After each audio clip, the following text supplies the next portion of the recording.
It's up, it's Malvern, but we have a brand new job.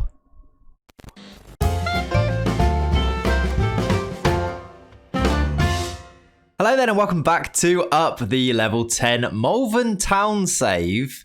And now, the Belarus national team save. Yeah, I don't know what's happened, but we do have a new job. Do not worry, we are still the Malvern Town manager. However, we were headhunted. We were searched out by Igor Kilman's Belarus team, and we've now been appointed the Belarus manager.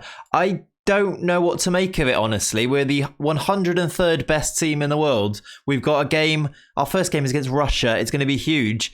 We're now an international manager down in League 2. We still have low self-belief as our personality, but we're now an international manager. Actually, I think our rep did take a bit of a bump from this, which is nice. We're up to a 50% rep.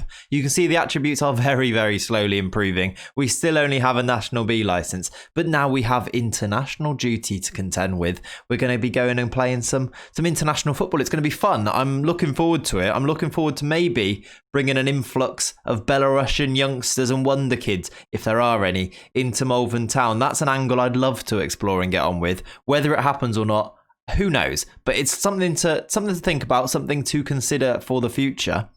And I guess we need to have a look at what's been going on at Malvern now. So, going back to Malvern Town, you can see the league table over here. Since the last episode, we've been chugging along kind of okay-ish. We've had some good form, we've had some iffy spells, we've had some times where I probably just think we deserve to do better than we ended up doing. Some times where we ended up getting a little bit lucky.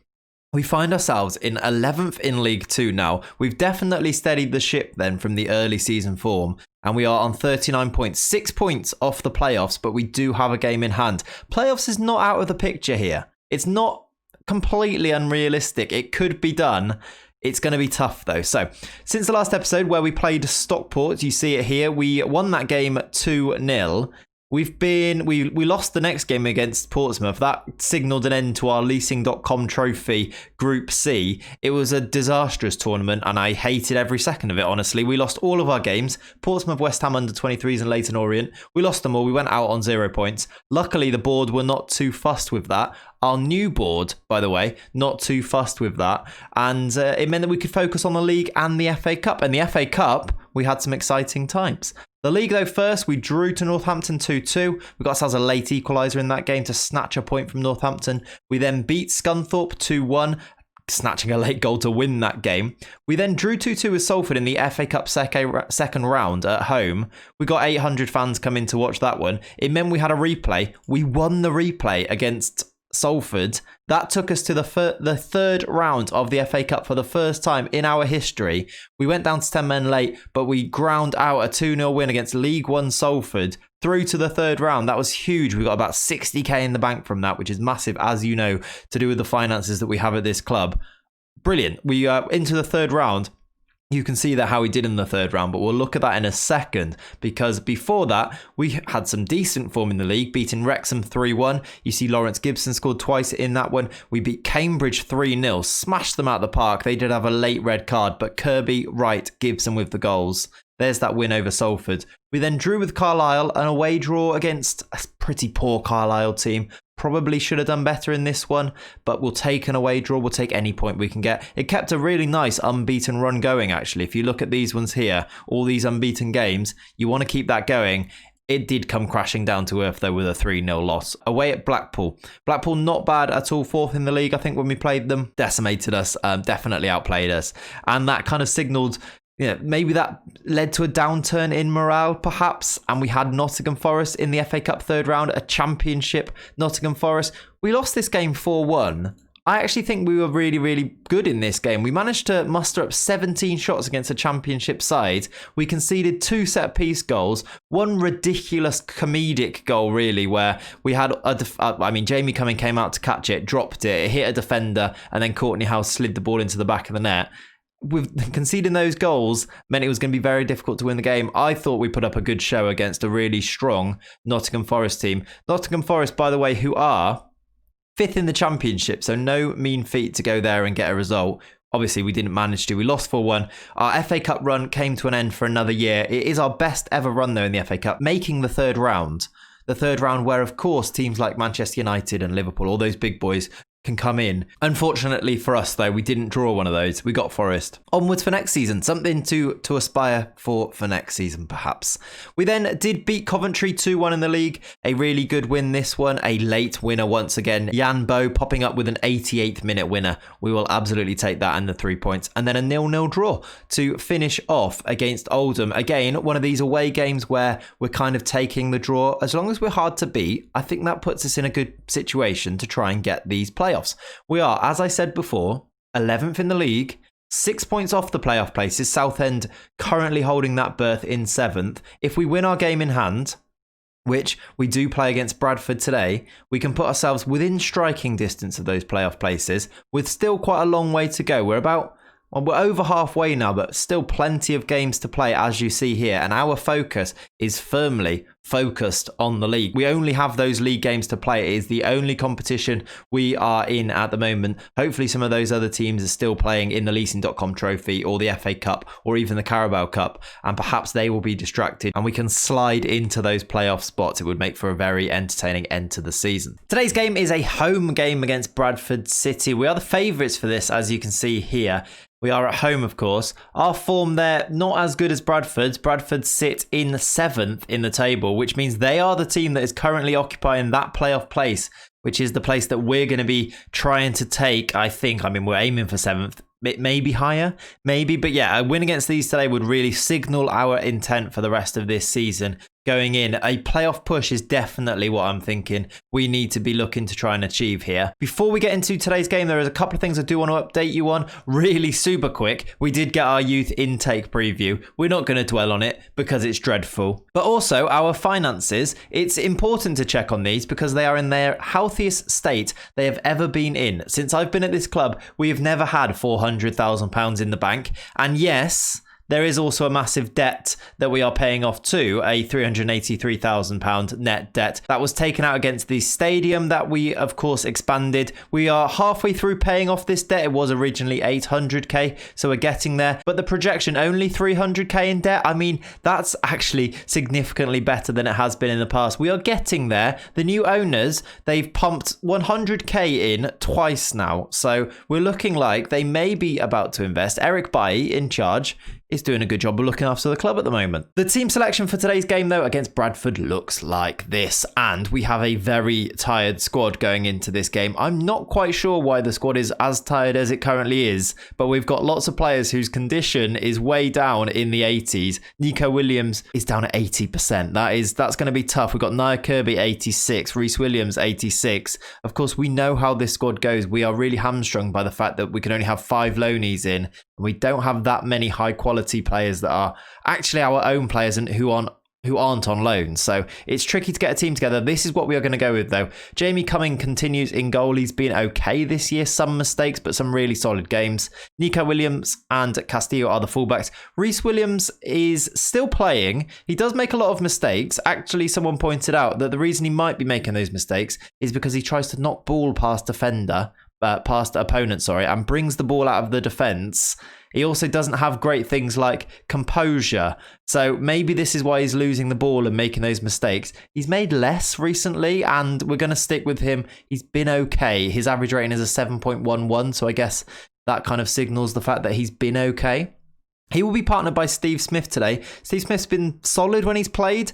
However, we would usually go with Ian McDonald. I've chosen to rest Ian McDonald. He's another one of those players who has really low condition. There's not too much between them. So actually, the fact that we've got a fully fit Steve Smith to come in, we're going to bring him in. In front of the defence, we're going to go with Charlie Parkin. He's been a mainstay of this team. He's been solid, not spectacular, but solid. In front of him, we're going to have Nia Kirby, still our best player. He's up at a 7.28 average rating. Only Lawrence Gibson is now above him in terms of that average rating. Lawrence Gibson has really come to the fore recently. He's been scoring goals from this DLP spot on the left-hand side of this midfield. I'm hoping he can continue to do that. And then in the middle, it's going to be Junior Baker replacing the very tired Nasser Khataf. Nasser Khataf down at an 83%. I'm not going to risk him, especially when we've got a 100% conditioned Junior Baker who can come in and do a really good job.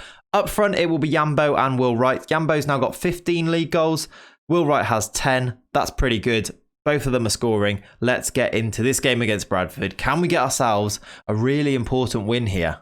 So there's the team then. There's the Bradford team. They're going to set up with a 4-2-3-1. We're going to continue with this system where we have a 3 in the midfield with a defensive midfielder behind them. Let's see what we can do. I don't recognise too much of this Bradford team. And we are underway then. It's a Bradford attack, it seems, first of all. And it's headed away by Reece Williams. There's space on this right-hand side for Rowe, though. This is the first attack of the game, second minute. And it's a good block in the end by Steve Smith. There was a hint of offside there, but we are going to continue playing. We've got Yambo on the counter-attack for us. We've been good from counters, actually. We've started to really make use of these counter-attacking moves. We've got pace up front. Will Wright especially, really good at getting in behind the defences. And that attack comes to nothing, but something to watch out for sure. 15 minutes into the game, I'm just looking at Nico Williams. He's already down to a 72% condition. That's a little bit worrying considering we've got the majority of this game still to play, as it's Bradford again on the attack. It's a good ball out wide to Rowe. He's been a bit of a nuisance down this right-hand side. Thompson in the middle, headers over. Just looking, really, is there any kind of replacement for Nico if he does continue to get as tired as he's currently getting? I think maybe Bruno Sid at right back. In the meantime, though, here's Will Wright. He's in behind here. No one's caught up with him at all there. He does get his shot in from a pretty tight angle, and the keeper Mahoney does make the save. That was our first shot on goal. You see Bradford are definitely the better team here. We've only managed to muster those, that first shot there, we've had one since then. And it's Bradford on the attack again. Stevanik, another header that goes wide. We are restricting them to pretty, I'd say, half chances rather than full clear-cut chances. Maybe changes are needed. Maybe changes are going to be needed now because Thompson's in behind. He's found Stevanik. Stevanik, again, he's had plenty of effort. Shoots over the top. Half-time. Potentially changes needed here. I'm going to have a little look at things. What could we do? Because it's been all Bradford and we are perhaps lucky to be 0-0 in at the break. This is the change I'm going to make. Charlie Parkin is really tired in that midfield. 64% condition. I'm going to take him off. He was our deep-lying midfielder here, the ball winner in behind the midfield. I'm going to bring on Isaac Christie-Davis, who's going to take over this deep-line playmaker role. I'm going to put Gibson as Metzala to push forward and get wide a little bit. We're going to push Junior Baker up to this attacking midfield spot. Maybe that can lead us to making a few more chances. We're going to roll the dice a little bit. We are the home team and we've not created much. Let's see if that link between the attack and the midfield can see us create a few more chances. Second half is underway. Nico Williams has picked up this ball on the right-hand side. He goes back to Steve Smith. Let's see what we can build from here. We're going to have to build all the way from the back. He's gone back to the keeper, Jamie Cumming, who's debating his options before going out wide to Juan Castillo. Juan Castillo's had a few injuries, by the way. He's back in the team today. There's a ball forward. Oh, missed by the defender. Yambo's in behind. Yambo scores and we take the lead a minute into the second half. I don't want to say it's the changes I've made because I'm not sure it is. It was a bit of a defensive mishap. Castillo back to Williams. Williams getting himself an assist from centre-back. A big punt forward. It's a defensive mistake. Look, he misses the header. Yambo, who's been lethal this season, goes near post and scores his 16th of the season. And now suddenly, I'm wondering whether we need a defensive midfielder to try and hold on to this lead. We'll continue as we are for now and see what we can do. But we're 1-0 up. Here we go. We've got the ball again here. It's Steve Smith. We're working it well. We've really grown into this game. Another long ball forward. Will Wright's in behind this time. Will Wright scores. We've done it. We've doubled our lead immediately after the break. 50 minutes on the clock nearly, and we are 2-0 up. It's an 11th goal for Will Wright. Both strikers now on the score sheet. This time it's the long ball from Nico Williams on his left foot, actually, over the top. There's the pace of Will Wright, and when he finishes it well, it looks beautiful. Keeper is pushed down to his knees. He can't get anywhere near it. Will Wright is off and doing a cartwheel. We are 2-0 up here and looking really good. I am seriously debating whether to change things up now and try and hold on to this lead because we've now conceded. Simon Thompson has halved the arrears already. What a start, but no goals first half. 6 minutes into the second half and we've had 3. That's not what I wanted to happen. Immediately after scoring, they score a really simple goal. It's a ball into the middle and it's a simple finish. Thompson is straight in to get that ball, to get them back on the attack. And we've got a really good game on our hands now. Bradford looking for an equaliser. From 2-0 down, looking to make it 2-2. Palmieri, good header away from Steve Smith. They are recycling the ball. Palmieri's in. Palmieri scores. Francesco Palmieri scores his 11th of the season. Bradford have turned it around. I wanted to make the changes. We didn't have time to make the changes. Maybe it wouldn't have made a difference. Maybe it would. We clear the initial ball, and then this is a really incisive pass from Hughes. Round the corner, Palmieri finishes it. Keeper can't get near it in the goal there, Jamie Cumming. It's 2-2. Now we do have really tired players. I'm going to have to make the change. Nico's going to have to come off. Bruno Sid on. I think Reece Williams might have to come off as well. We really don't have anyone who can play in that centre-back spot. I'm going to have to leave Reece Williams on and pray that he can get through the last 20 minutes here. 10 minutes to go. They're picking up yellows now. They're focusing play down the wings. Understandable with our lack of wingers. 5 minutes to go. They have a corner. Goldthorpe. Saved by Cumming. Do we take a draw at this point? We've been outplayed, but we had that 2-goal lead. It's a really difficult one to take. There's 5 minutes added on. There's a highlight, and Bradford have possession with 3 minutes left of added time. We are 2 minutes into added time. Let's see what we can do. It's a ball. Oh, we're so open at the back. It's McCartan, saved by Jamie Cumming. I feel like we are being saved by the goalkeeper a lot at the moment, and that's going to be a corner. Can we hold off from this corner? Headed away by Bruno Sid, who I brought on at right back. And, well, I was going to say it is cleared, but there was a chance for a counter there. I was going to make a change. We don't need to. It's the end of the game. A 2-2 draw. Looking at the stats, is that something we take? Bradford, who are a good team, up to 6 now for them. 25 shots they had coming to our ground. Just 9 for us. But we did have 3 clear-cut chances. They did have 5. We seemed pretty open at the back. I guess we can be disappointed because we got the 2-0 lead, but I guess we have to take the fact that they were completely dominant in terms of the stats. Maybe a 2-2 draw is something we'll take and we'll move on with. If we're not losing, I think we're happy in this league, and we're going to need to rest our players because we have a game again really soon on the Wednesday. It was a tight affair. 2 draws now and a win just before that. We're unbeaten in 3, if you look at it like that. And we have 2 home games to come. One against Exeter, who are second bottom. One against Tranmere, who are mid-table in 10th. I mean, 2 games we really need to go and try and win there, I think. And that is where we're going to end today's episode. Thank you very much for watching. I will be back next time with an update next week. We're going to be pushing towards the end of this season. I don't think we'll finish it next week, but we will be very close to knowing how this season is going to turn out. Will it be the playoffs or will it be mid-table obscurity? Either way, I'll see you then. Before you go, please do subscribe to the channel. Please do like the video. Leave a comment. The comment can be, up the Belarus. That's the comment. Up the Belarus. If you get this far in the video, show me you have by writing up the Belarus in the comments. I will see you next time. Oh, before you go, check out some of the other videos on the channel too. We've just started a new save, which will be out every Saturday, called Saving Bournemouth. We're doing 1 season, 5 episodes at Bournemouth, seeing if we can keep them in the Premier League, as they've not been able to do that in real life. We're going to be saving Bournemouth. Check out that video especially, but some of the other things on the channel too. And I will see you next time. Bye-bye.